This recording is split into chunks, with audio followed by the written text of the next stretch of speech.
ജ്ഞാനത്തിലൂടെ യേശുവിന്റെ ജ്ഞാനം, ഈ യേശയ്യ 11 പറയുന്ന ആ ജ്ഞാനം, അറിവ്, വിവേകം നമുക്ക് നൽകി കഴിഞ്ഞിരിക്കുന്നു. സ്നേഹമുള്ളവരെ, നൽകി കഴിഞ്ഞിരിക്കുന്നു. ഈ സോളമൻ പ്രാർത്ഥിച്ചു, അത്യുന്നതങ്ങളിൽ നിന്ന് അവിടുത്തെ സിംഹാസനത്തിൽ നിന്ന് ജ്ഞാനത്തെ അയക്കണമേ എന്ന്. യേശുവിന് ആയിരക്കണക്കിന് വർഷങ്ങൾക്ക് മുമ്പ് സോളമൻ പ്രാർത്ഥിച്ചത് നമ്മൾ ഇന്നും പ്രാർത്ഥിക്കണം. പക്ഷേ എന്ത് വിശ്വാസത്തിൽ പ്രാർത്ഥിക്കണം? സോളമന്റെ വിശ്വാസത്തിലല്ല. Praise the Lord. എന്താണ് സോളമനും നമ്മളും തമ്മിലുള്ള വ്യത്യാസം?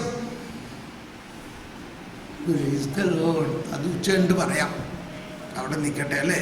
അല്ലെങ്കിൽ ഇപ്പൊ തന്നെ പറയാം. എന്താ വ്യത്യാസം? എന്താ വ്യത്യാസം? സമയം കഴിഞ്ഞു, എല്ലാവരും തോറ്റു.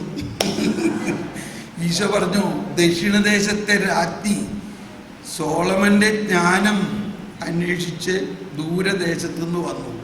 എന്നാൽ ഇതാ ഇവിടെ സോളമനേക്കാൾ വലിയവൻ. ഈ സോളമനെ ജ്ഞാനം കൊടുത്ത ജ്ഞാനദാതാവ് തന്നെയായ, നിത്യമായ ജ്ഞാനം തന്നെയായ യേശുക്രിസ്തു അപ്പവും അല്ലെങ്കിൽ രക്തവും മാംസവുമായി, ആത്മാവും ജീവനുമായി, ആത്മാവും വചനവുമായി നമ്മുടെ ഉള്ളിലേക്ക് കടന്നു വന്നിട്ടും നമുക്കിപ്പോഴും അറിയില്ല. ആ ജ്ഞാനമാണ് സോളമനും സകല പൂർവ്വപിതാക്കന്മാർക്കും കൊടുത്ത ജ്ഞാനം ആണ് നമ്മൾക്ക് ജ്ഞാനസ്നാനത്തിലൂടെ കിട്ടിയിരിക്കുന്നത്, ഈ വിശുദ്ധ കുർബാനയിലൂടെ ലഭിക്കുന്നത്. പക്ഷെ നമ്മൾ ഇത് മനസ്സിലാക്കുന്നില്ല. യേശു ക്രിസ്തു ദൈവത്തിൻ്റെ ജ്ഞാനമാണെന്നാണ് പൗലോസ്യയുടെ ലേഖനങ്ങളിലെല്ലാം പറയുന്നത്.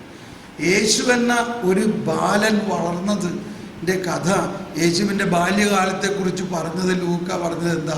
ശിശു എന്ന് പറഞ്ഞ ശിശു വളർന്ന് ജ്ഞാനം നിറഞ്ഞ് ശക്തനായി. ഒന്ന് രണ്ട് കരങ്ങൾ ഉയർത്തി ഒരു മസിൽ പിടിച്ച് പറഞ്ഞ്, മസിൽ ശക്തി. എന്താ ശക്തി? എന്താ ശക്തി? Multivitamin food കഴിച്ചിട്ടാണോ? പോത്തിറച്ചി കഴിച്ചിട്ടാണോ? എന്ത് കഴിച്ചിട്ടാ? ശിശു ജ്ഞാനം നിറഞ്ഞ് ശക്തനായി. എന്ന് ക്രിസ്ത്യാനി ഈ ട്രാക്കിൽ വരണോ അന്ന് നമുക്ക് ശക്തി മനസ്സിലാവും. എന്താണ് ശക്തി? യേശുക്രിസ്തുവിലുണ്ടായിരുന്ന ശക്തി എന്താ? ജ്ഞാനം നിറഞ്ഞ് ശക്തനായി. 12 വയസ്സായപ്പോഴും ഇത് തന്നെ. അവന്റെ ജ്ഞാനം കേട്ടിട്ട് അവരെല്ലാം ആശ്ചര്യപ്പെട്ടു. അവന്റെ വാക്കുകൾ കേട്ടിട്ട് ഇവൻ ഈ 12 വയസ്സുള്ള ബാലൻ എന്തൊരു കാര്യമാണ് പറയണേന്ന്. 30 വയസ്സായപ്പോഴോ ജനം മുഴുവനും അവന്റെ വാക്ക് കേൾക്കാൻ തടിച്ചുകൂടി. അവർ അത്ഭുതപ്പെട്ടു. കേട്ടോ, ഇത് നമ്മുടെ ആ തച്ചൻ ഔസേപ്പിന്റെ മകൻ, അവന് ഇങ്ങനെ ജ്ഞാനം കിട്ടി. ദൈവവചനമാണ് നമ്മൾ കേട്ടത്, ഇല്ലേ? ആശാരി ഔസേപ്പിന്റെ മകന് ഈ ജ്ഞാനം എവിടെ നിന്ന് കിട്ടി? അന്ന് അവരെല്ലാം ആശാരി ഔസേപ്പിന്റെ മകനായിട്ടാ കണ്ടോളൂ, കണ്ണുണ്ടായിരുന്നവർ. എന്നാൽ കണ്ണില്ലാതിരുന്ന ബർത്തമേവൂസ് പറഞ്ഞു, ദാവീദിന്റെ പുത്രനായ യേശുവേ, എനിക്ക് കാഴ്ച തരണേ. കണ്ടോ, അതാണ് ജ്ഞാനം.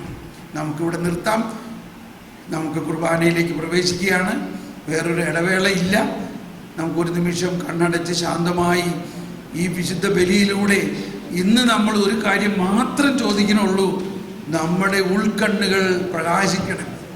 നമ്മൾ ഭൗതികമായ കണ്ണിൽ മാറ്റി ആത്മീയമായ ഒരു വലിയ ജ്ഞാനത്തിൻ്റെക്ക് നമ്മളുടെ ഉൾക്കണ്ണുകളെ പ്രകാശിപ്പിക്കണമേ. ഈ വിശുദ്ധ കുർബാനയിലൂടെ അത് എമ്മാവൂസിൽ അപ്പം മുറിച്ചപ്പോൾ അവരുടെ കണ്ണ് തുറന്നു എന്ന് പറഞ്ഞ പോലെ ഇന്ന് ഞങ്ങളുടെ കണ്ണ് തുറക്കണം. Praise the Lord. നമുക്ക് ആമുഖ ഗാനം ആലപിക്കാം.